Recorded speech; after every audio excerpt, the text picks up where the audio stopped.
నువ్వు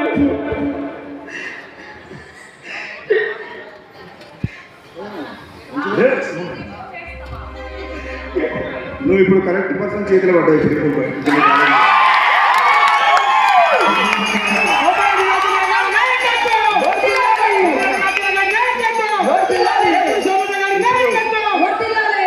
నిజమైన ఉద్యమకారులు కళాకారులు ఈ తెలంగాణ రాలేదు. ఆంధ్రలో ఉన్న ఉద్యమకారులు కళాకారులు నువ్వు ఒక ముఖ్యమైన పాత్ర పోషించిన మనిషివి. ఇటువంటి వ్యక్తులకు అన్యాయం జరుగుతుంటే చూస్తూ ఊరుకుంటూ నేను కూడా కూర్చోలేను. సమయం వచ్చినప్పుడు నీకు న్యాయం జరిగే విధంగా నీకోసం నేను కొట్లాడతా అని చెప్పి సభాముఖంగా తెలియజేస్తున్నాను.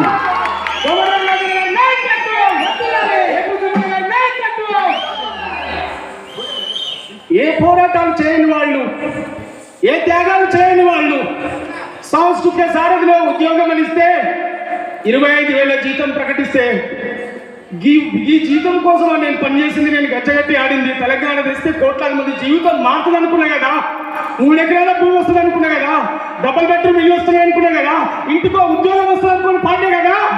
కానీ దీనికోసం కాదు నా ఆశయం అని చెప్పి ఎవడి పాలైందిరా తెలంగాణ ఈ పాట రాసి పాడే రోజు సార్ నా పిల్లల సాకు చెప్తున్నా, ఆ రోజు 500 రూపాయలు కూడా నా అకౌంట్లో లేవు సార్. 500 రూపాయలు కూడా అకౌంట్లో లేవు. కానీ కోట్లాది మంది బలగం ఉంది సార్ నా వెనకాల. మీలాంటి వాళ్ళు అండ ఉంది సార్ నా వెనకాల. ఆ రోజు కూడా సార్ అని నేను సుందర విజ్ఞాన కేంద్రంలో మీటింగ్ పెడితే ఆ రోజు కూడా వచ్చి మీరు మద్దతు ఇచ్చారు సార్. నాకు ఏపూరి సోమన్న నల్లి అని చెప్పి పెట్టాను సార్. కేవలం ఏపూరి సోమన్న లెక్క బతకడమే అయితే, ఏపూరి సోమన్న పిల్లలే బతుకుడే అయితే మా వాళ్ళు జగదీరుగుట్టలో అద్భుతంగా బతుకుతున్నారు సార్. నేను కూడా వాళ్ళలాగా బతుకుతాను సార్. కానీ సమాజం కోసం ఆలోచిస్తున్నాను సార్. కోట్లాది మంది నా ఒక్కరి జీవితంగా సార్. సంతకం పెడితే లక్షలాది మంది జీవితాలు మీరు మారుస్తున్నారు సార్. అట్లాంటి జీవితం రావాలని కోరుకుంటున్నాను సార్. నేను బతకడం కోసమే అయితే సంధి పట్టుకొని డ్యూటీకి పోతా వచ్చి నా ఇంటికాడ భార్య పిల్లలతో బతుకుతా సార్. కానీ అట్లాంటి జీవితం కోరుకుంటలేను సార్. మానవ సమాజం అనే పుస్తకంలో నీ కోసం ఒక పేజీగా రాయబడాలి. పేజీలో నీ పేరైనా ఉండాలి. అప్పుడే మనిషి పుట్టుకకు అర్థం. నేను మళ్ళీ పుట్టనని తెలుసు సార్. ఒకేసారి పుడతాను, ఒకేసారి చస్తాను కనుక కోట్లాది గొంతయి బతకాలి, కోట్లాది గొంతయి చావాలి సార్. నేను ఒక్క మాట వేయండి సార్, మీకు దండం పెట్టి చెప్తా ఉన్నా. చివరి నాకు ఓపిక లేదు సార్. దయచేసి 25 ఏళ్ళు సాంస్కృతిక ఉద్యమంలో ఉన్నా సార్. దాదాపు 40-45 ఏళ్ళు ఏజ్ ఉంది సార్. మీకు దండం పెట్టి చెప్తున్నా సార్, ఇంకొక 20 ఏళ్ళు నేను మీతో, 30 ఏళ్ళు మీతో పనిచేయాలా.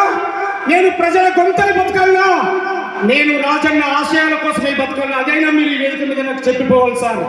నేను కోట్లాది మంది ప్రజలు తెలంగాణ బిడ్డలు. ఇవాళ నా కారు, నా బిజులు, నా భార్య, బిడ్డలు నేను బతికే జీవితం ప్రజలు పెట్టే భిక్ష సార్. వాళ్ళు అందించిన ఆర్థిక సహకారంతో సార్. నాకు ఎలాంటి వ్యాపారాలు లేవు, ఎలాంటి బిజినెస్ లేవు సార్.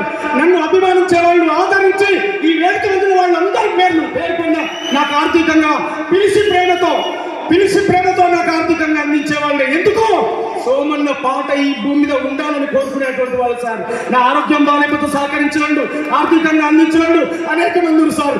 నేను ఒక్కటి మాత్రం మీకు చేతులకి దండం పెట్టి సభాముఖంగా తెలియజేస్తున్నా సార్. మేము ప్రతిసారి మోసపోతున్నాం సార్, ప్రతిసారి అన్యాయానికి గురవుతున్నాం సార్. అందరినీ ఎక్కిస్తున్నాం సార్, మేము ఆగమవుతున్నాం సార్. మేము గేట్ల కడిగి పోతే సెక్యూరిటీ నువ్వు చేసే జీవితం మాకు వద్దు సార్. మేము ప్రజల మధ్యలో బతుకుతాం సార్, ప్రజల కోసమైనా బతుకుతాం. కానీ ఎవరో నువ్వుకే జీవితం మాకు వద్దు సార్. సోమన్న నువ్వు రానే గౌరవనే జీవితం మాకు కావాలి సార్. గట్లటి ఆత్మాభిమానం కోసమే తెలంగాణ కావాలని కొట్లాడారు సార్. సార్ నేను కాంగ్రెస్ పార్టీ కోసం ఎయ్యన ఓటు చెయ్యి గుర్తుకోవాలి నేను రాయలేదా సార్. నేను పాడలేదా సార్, నా పాట లేదా సార్ కాంగ్రెస్ పార్టీకి. కానీ ఎవరికి వస్తున్నాయి సార్ అవార్డు రివార్డులు? ఎవరికి ఇస్తారు సార్? దయచేసి ఆలోచించమని చెప్తూ కోరుతున్నా సార్ మిమ్మల్ని. ఎవరికి ఇస్తారు సార్? మేము అర్హులంగా ఉన్నా సార్. సాంస్కృతిక సలహా మండలి పెట్టారు సార్. కానీ మాకు సలహాలు లేవు, సూచనలు లేవు సార్. దయచేసి క్షమించాలి. నేను తప్పు మాట్లాడితే నన్ను క్షమించాలి సార్. ఎవరికి పోతున్నాయి అవార్డులు, ఏం జరుగుతుంది సార్ ఆలోచించమని చెప్తాను సార్. నేను ఎవరిని విమర్శించడానికి సభ పెట్టుకోలేదు సార్. నా ఆవేదన, నా గోడు మీకు వెళ్ళవలసుకోవడం కోసం చెప్తున్నా తప్ప నేను ఎవరిని విమర్శించడం కోసం పెట్టలేను సార్. నిజంగా మీరు ఒక మాట అన్నారు సార్ మొన్న కలిసిన రోజు. సోమన్న ఎవడి పాలైందిరా అనే పాట ఎన్నడో రాసావు కానీ ఇప్పుడు జరుగుతుందని చెప్పారు సార్. మీరు మొన్న ఇప్పుడు జరుగుతుందని చెప్పారు సార్. నేనంటున్నాను సార్ తెలంగాణలో ఎవరు మాట తప్పినా ఆ పాట ధిక్కార స్వరమై ప్రశ్నిస్తూనే ఉంటారు సార్. ఎవరు పాలకులైనా కూడా ఇవాళ తెలంగాణలో ఉమ్మడి రాష్ట్రంలో రాజన్న మాట ఇస్తే ప్రాణమైన ఇచ్చింది కానీ మాట తప్పలే ఉమ్మడి రాష్ట్రంలో రాజన్న. ఇవాళ తెలంగాణ రాష్ట్రంలో ఒక్కరి ఆరోగ్యం బాగలేకపోతే 18 లక్షల రూపాయల సాయం చేసిన దానకర్ణుడు ఇవాళ మా రాజన్న.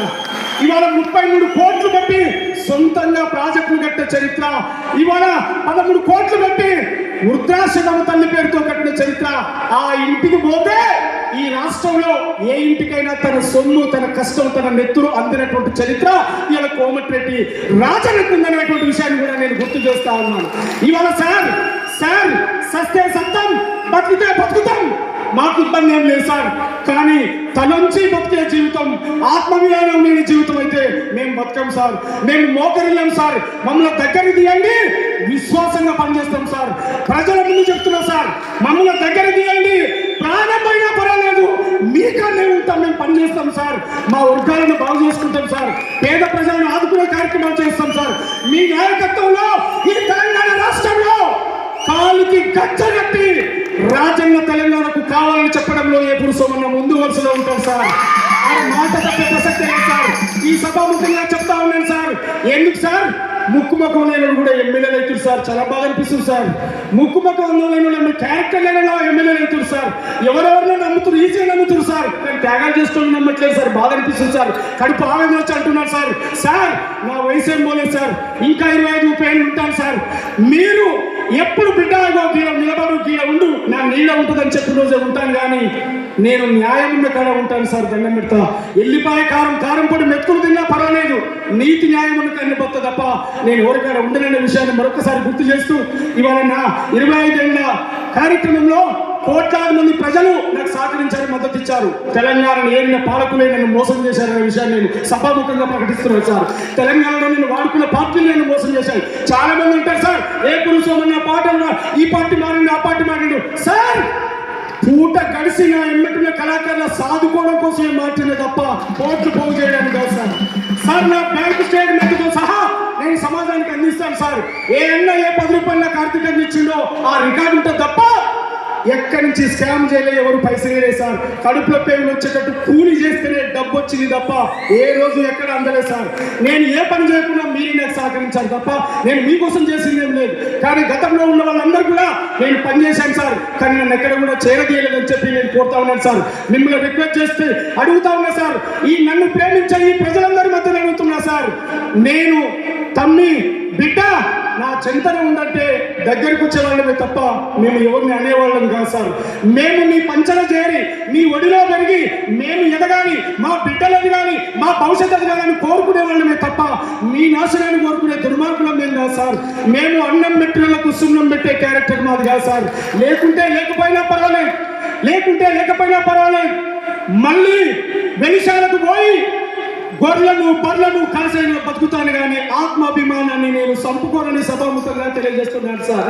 నేను మళ్ళీ చివరి జీవితంలోకి వెళ్ళిపోతాను కానీ ఈ గేట్ల అక్కడ నిలబడి అవమానపట్టి పదవులు ఇచ్చినట్టే ఇచ్చి ఏ కొలువు లేనటువంటి ఇలాంటి పరిస్థితుల్లో నేను మాత్రం ఉండను. నేను ఆ రోజు 500 రూపాయలు లేని రోజు కూడా సమాజం కోసం కొట్లాడినా. ఇలా రాజన్న అండగా నాకుంటే కోట్లాది మంది తెలంగాణ కోసం నేను మళ్ళా కొట్లాడతానే విషయాన్ని కూడా నేను ఇలా 25 సంవత్సరాల వేదికగా చెప్తా ఉన్నా. నా సావైనా బతుకైనా ఇవాళ రాజన్నతోటైనా ప్రయాణం అనే విషయాన్ని కూడా మరొక్కసారి నేను గుర్తు చేస్తూ ఇవాళ మన ముఖ్య అతిథి మన పుస్తకావిష్కర్త మా సార్, మనందరి అభిమాన నాయకుడు మా కోమటిరెడ్డి రాజన్న నా 25 పుస్తకాన్ని తన చేతుల మీదుగా ఆవిష్కరించి తన అమూల్యమైన సందేశం ఇవ్వాలి. చాలా మందిని మాట్లాడించలేకపోయాను, నన్ను క్షమించాలని పాదాలకు దండం పెడతాను, తమ్ముడిగా నన్ను అర్థం చేసుకోవాలని చెప్పి కోరుతూ మరి ఒక్కసారి గట్టిగా దయచేసి చప్పట్లతో ఆ పుస్తకాన్ని బుక్లెట్ దయచేసి తీసుకురావాల్సిందిగా కోరుతాం.